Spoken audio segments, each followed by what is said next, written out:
어머님, 화장실 다녀오세요. 저희는 여기서 기다릴게요. 그게 며느리가 제게 한 마지막 말이었습니다. 중국 상하이 공항 새벽 2시 화장실에서 나왔을 때 제 주변은 텅 비어 있었죠. 아들도 며느리도 손주도 사라졌습니다. 그때였어요. 세상이 멈춘 것 같았어요. 공항의 소음도 사람들의 발소리도 전부 사라졌어요. 72살 할머니 혼자 5,000km 떨어진 낯선 나라에 국제고아가 된 겁니다. 전화를 걸어도 꺼져 있었어요. 한 번, 두 번, 22번. 그날 밤 공항 의자에 벌벌 떨며 앉아있던 제가 무슨 생각들을 했는지 아세요? 요즘 얼마나 무서운데 날 버리고 가다니, 와, 나도 이제 짐이 됐구나. 하지만은 이게 시작이었습니다. 가까스로 집에 돌아온 뒤 제가 곧바로 한 일은 단 하나. 그 사람들이 발 딛고 설 땅을 송두리째 빼버리는 거였죠. 저는 올해 72, 김영희라고 합니다. 평생 재래시장에서 나물 장사를 했어요. 남편은 아들이 고등학생 때 교통사고로 세상을 떠났죠.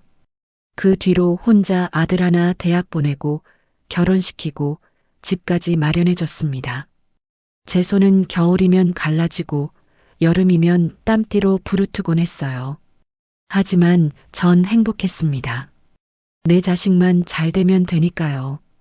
그런데 이게 제 인생의 끝일 줄은 정말 몰랐어요.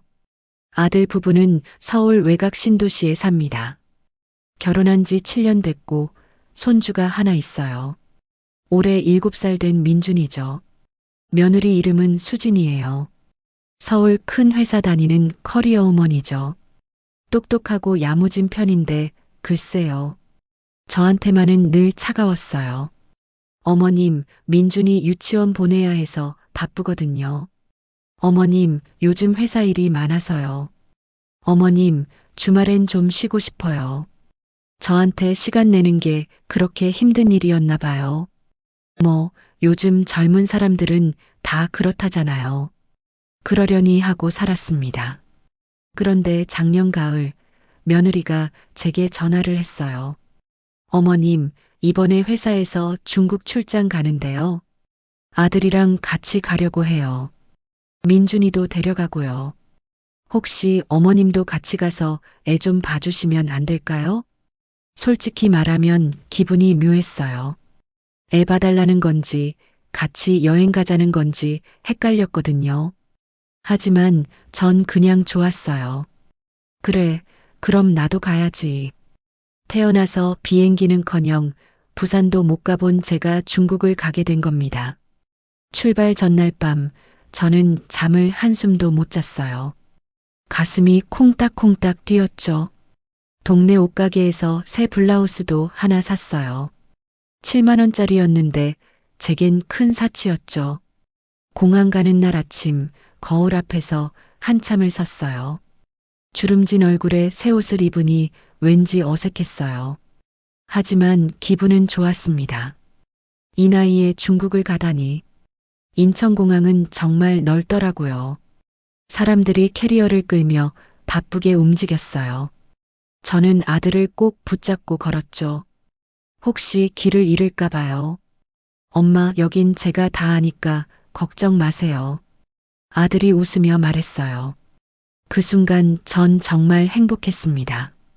내 아들이 이렇게 의젓하게 컸구나 싶었어요. 비행기 안에서 창밖을 봤어요. 구름 위를 날고 있었죠. 하얀 구름이 끝없이 펼쳐져 있었어요.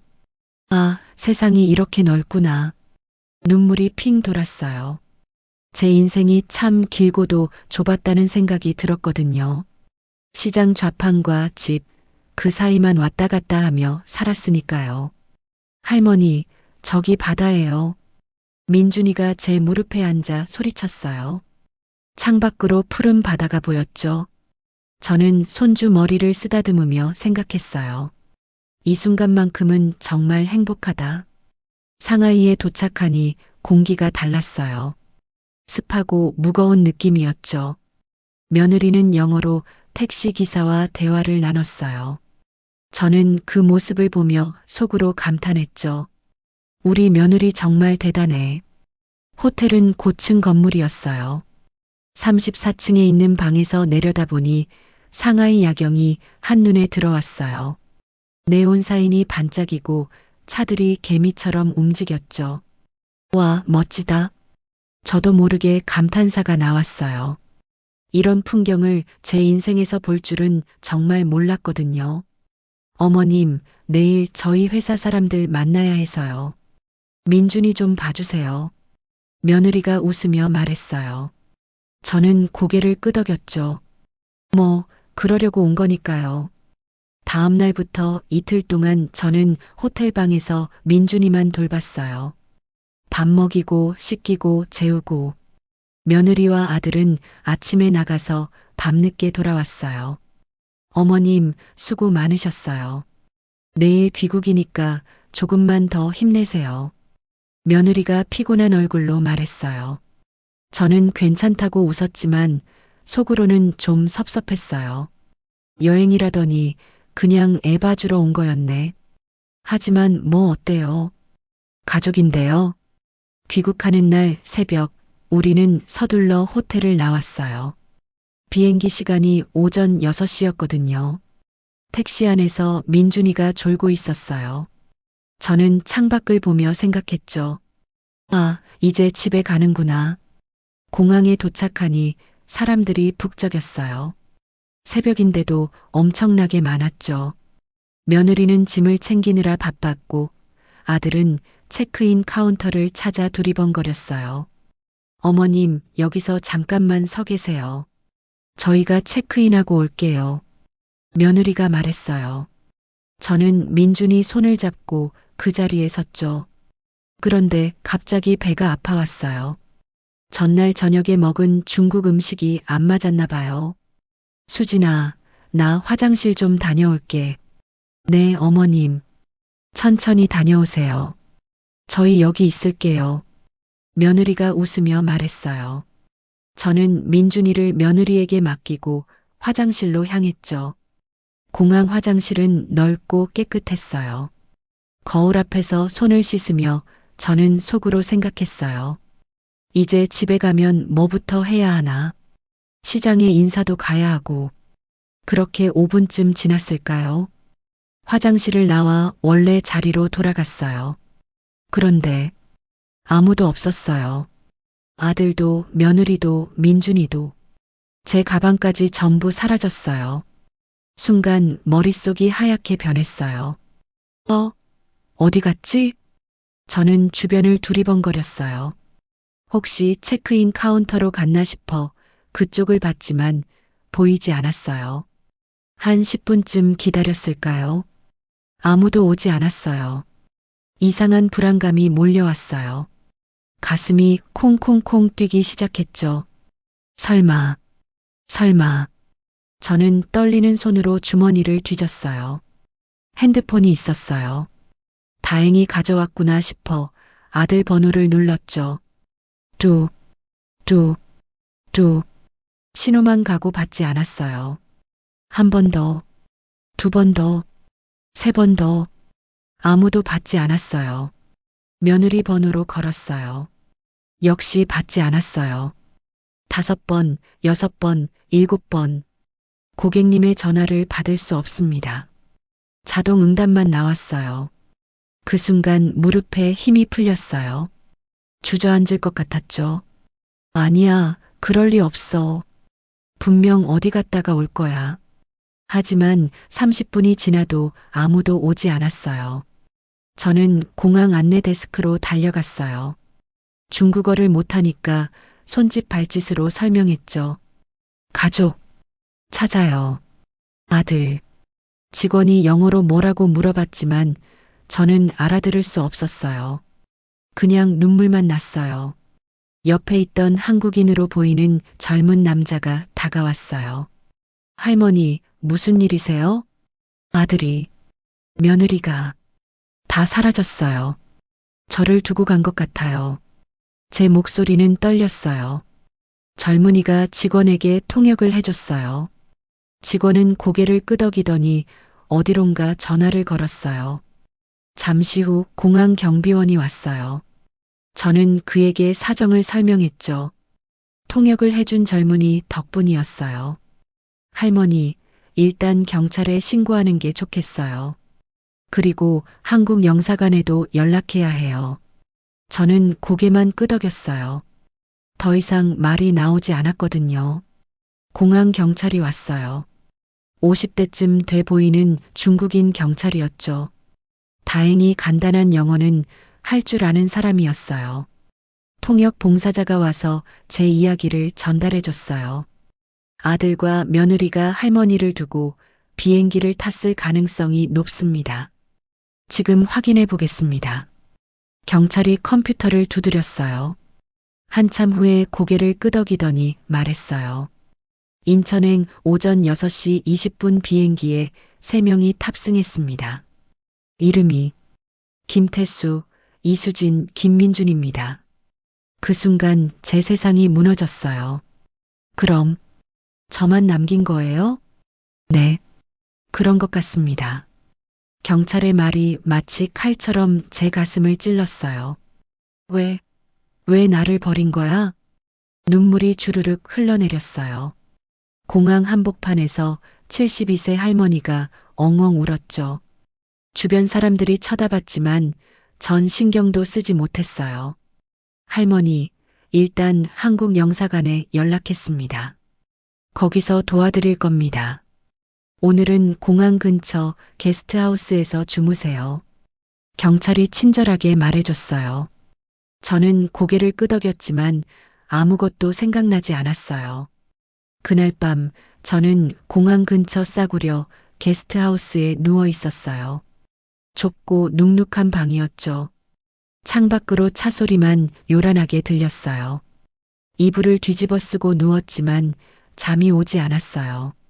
눈만 감으면 며느리 얼굴이 떠올랐어요. 어머님, 천천히 다녀오세요. 그때 그 웃음이, 그 목소리가 전부 거짓이었던 거예요. 알면서 날 두고 간 거야. 일부러. 가슴속에서 뜨거운 무언가가 치밀어 올랐어요. 서러움이었어요. 분노였어요. 배신감이었어요. 내가 뭘 잘못했길래 평생 아들 하나 키우느라 손이 닳도록 일했어요.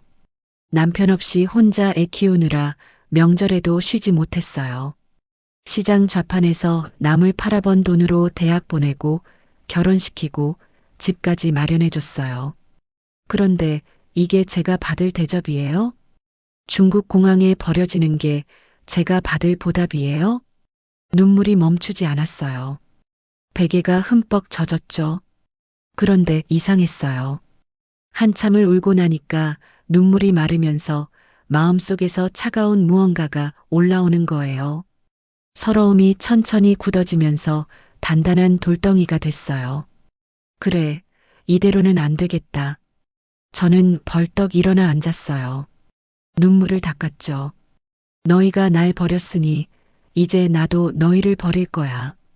그날 밤 저는 제 인생에서 처음으로 복수를 결심했어요. 다음 날 아침 한국 영사관 직원이 와서 저를 도와줬어요. 비행기표를 예약해주고 공항까지 데려다 줬어요. 할머니, 조심히 들어가세요. 가족분들과 잘 해결되길 바랍니다. 직원이 걱정스러운 얼굴로 말했어요. 저는 고맙다고 인사했지만 속으로는 이미 다른 생각을 하고 있었어요. 해결? 이미 끝났어. 내가 끝낼 거야. 비행기 안에서 저는 창밖만 바라봤어요. 구름이 흘러갔어요. 며칠 전 이 비행기를 타고 설레며 중국으로 갔던 제가 떠올랐죠. 얼마나 순진했던 걸까요? 인천공항에 도착했을 때 제 심장은 차갑게 식어 있었어요. 서러움은 이미 사라졌어요. 남은 건 단 하나. 복수였어요. 집에 도착했어요. 현관 비밀번호를 누르고 문을 열었죠. 거실에서 며느리가 뛰어나왔어요. 얼굴이 새하얗더라고요. 어머님, 어떻게 오셨어요? 며느리 목소리가 떨렸어요. 당황한 게 눈에 보였죠. 아들도 나왔어요. 얼굴이 굳어 있었어요. 엄마, 미안해요. 저는 아무 말도 하지 않았어요. 그냥 신발을 벗고 제 방으로 들어갔어요. 뒤에서 며느리 목소리가 들렸어요. 어머님, 저희 정말 죄송해요. 저는 문을 닫았어요. 그리고 가방에서 한 가지를 꺼냈어요. 집 등기권리증이었어요. 이 집은 제 이름으로 되어 있어요. 남편이 살아계실 때 장만한 집이죠. 남편 돌아가신 후 제 명의로 바꿨어요. 아들 부부는 이 집에서 7년간 살았어요. 전세금도 월세도 한 푼 안 내고요. 제가 그냥 살라고 한 거예요. 그런데 이제는 아니에요. 다음 날 아침 저는 동네 부동산에 갔어요. 사장님, 집 팔고 싶은데요. 부동산 사장은 놀란 얼굴로 저를 봤어요. 어머님, 갑자기 왜요? 아드님이랑 같이 사시잖아요. 이제 안 살아요. 얼마에 팔 수 있어요? 요즘 시세로는 한 4억 정도 될 겁니다. 역세권의 학군도 좋아서 금방 나갈 거예요. 그럼 빨리 내놔주세요. 저는 단호하게 말했어요. 사장은 의아한 표정이었지만 계약서를 꺼냈어요. 알겠습니다. 이번 주 안에 매물 올릴게요. 집에 돌아오니 며느리가 거실에서 눈치를 보고 있었어요. 어머님, 아침 드세요. 며느리가 밥상을 차렸어요. 하지만 저는 숟가락을 들지 않았어요. 수진아. 네, 어머님. 나 이제 이 집에서 안 살 거야. 며느리 얼굴이 굳었어요. 무슨 말씀이세요? 내가 떠날 거야. 그리고 이 집도 정리할 거야. 정리요? 그게 무슨... 저는 냉정하게 말했어요. 이 집 내 거잖아. 내가 팔든 말든 내 마음이지. 며느리가 입을 떡 벌렸어요. 3일 뒤 집을 보러 온 부부가 있었어요. 30대 초반으로 보이는 신혼부부였죠. 와, 집 정말 좋네요. 구조도 마음에 들고요. 네, 관리도 잘 돼 있어요. 언제든 입주 가능합니다. 부동산 사장이 설명했어요. 며느리는 방 안에 숨어서 밖을 내다보고 있었어요. 아들은 회사에 나간 상태였죠. 그날 저녁 계약이 성사됐어요. 계약금 4천만 원이 제 통장에 들어왔어요. 집에 돌아오니 아들이 와 있었어요. 며느리가 모든 걸 얘기한 모양이었죠. 엄마, 진짜 집을 팔아요? 아들 목소리가 떨렸어요. 응, 팔았어. 다음 달에 잔금 치르면 끝이야. 엄마, 그럼 우리는 어떡하라고요? 너희가 알아서 해. 나도 이제 내 인생 살아야지. 며느리가 울먹이며 말했어요. 어머님, 그날 일은 정말 실수였어요. 저희 정신이 없어서. 저는 차갑게 웃었어요. 실수? 전화를 23번이나 했는데도 안 받은 게 실수야? 며느리가 말문이 막혔어요. 공항에 혼자 남겨진 72세 할머니가 얼마나 무서웠을지 생각이나 해봤어? 중국어 한마디 못하는 사람이 낯선 나라에 버려진 기분이 어떨지 알아? 제 목소리는 점점 높아졌어요. 너희한테 나는 뭐였어? 짐이었어? 귀찮은 짐짝? 며느리가 바닥에 주저앉아 울었어요. 죄송해요. 정말 죄송해요. 아들도 고개를 숙였어요. 엄마, 제발. 이러지 마세요. 하지만 저는 돌아서서 제 방으로 들어갔어요. 그날 밤 저는 침대에 누워 천장을 바라봤어요. 가슴속이 시원했어요. 이제 시작이야. 한 달 후 잔금 날이 왔어요. 부동산 사무실에서 서류에 도장을 찍는 순간 제 안에서 무언가가 터지는 느낌이었어요. 해방감이었어요. 3억 6천만 원이 제 통장에 들어왔어요. 계약금까지 합쳐 총 4억이었죠. 평생 시장 좌판에서 남을 팔아본 돈의 10배가 넘는 금액이었어요. 집으로 돌아왔어요. 거실엔 이삿짐이 쌓여 있었어요. 며느리는 울상으로 짐을 싸고 있었고 아들은 전화로 누군가와 통화하고 있었어요. 엄마, 아들이 전화를 끊고 제게 다가왔어요. 우리 정말 나가야 해요? 당연하지. 다음 주면 새 주인 들어와. 우리 갈 데가 없어요. 그건 내가 알아서 해. 너 이제 40이잖아. 혼자 살아봐. 제 말에 아들은 아무 말도 못했어요. 며느리가 다가와 제 앞에 무릎을 꿇었어요. 어머님, 제발 용서해 주세요. 다시는 그런 일 없을 거예요. 저는 며느리를 내려다봤어요. 눈물 범벅이 된 얼굴이 보였죠. 수진아, 네, 어머님. 너희가 나를 공항에 버렸을 때 나도 너희를 마음속에서 버렸어. 근데 말이야. 저는 한숨을 쉬었어요. 그래도 너희는 내 아들이고 며느리고 손주 아빠 엄마야. 며느리가 고개를 들었어요. 한 번만, 단 한 번만 더 기회를 줄게. 하지만 절대 잊지 마. 나는 더 이상 너희 짐이 아니야. 사람이야. 엄마고 할머니야. 며느리가 엉엉 울었어요. 감사합니다. 정말 감사합니다. 그 후 아들 부부는 제가 사는 빌라 근처에 작은 전셋집을 얻었어요. 보증금은 제가 좀 도와줬죠. 4억 중에서 5천만 원 빌려줬어요. 엄마, 꼭 갚을게요. 아들이 진지하게 말했어요. 천천히 갚아. 이자는 없어. 이제 며느리는 매일 제 집에 들러요.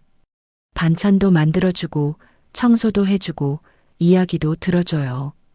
어머님, 오늘 날씨 좋은데 산책 가실래요? 그래, 가자. 예전처럼은 아니에요. 하지만 조금씩 나아지고 있어요. 지난주에 민준이가 제 손을 잡고 물었어요. 할머니, 중국 또 가고 싶어요? 저는 웃으며 대답했어요. 아니, 할머니는 이제 여기가 좋아. 너희랑 여기 있는 게 제일 좋아. 가끔 생각해요. 만약 그날 제가 참고 넘어갔다면 어땠을까? 아마 평생 짐으로 살았겠죠. 하지만 이제는 아니에요. 저는 더 이상 누군가의 짐이 아니에요. 제 인생의 주인이에요. 여러분, 절대 잊지 마세요. 당신은 누군가의 짐이 아닙니다. 당신은 존중받아야 할 소중한 사람입니다. 혹시 오늘 이야기가 마음에 와닿으셨다면 구독과 좋아요 부탁합니다. 그리고 댓글로 여러분 생각을 들려주세요. 저는 과연 잘한 걸까요? 항상 건강하시고 사랑받으시기를 바라겠습니다. 감사합니다. 앞으로도 응원 부탁합니다.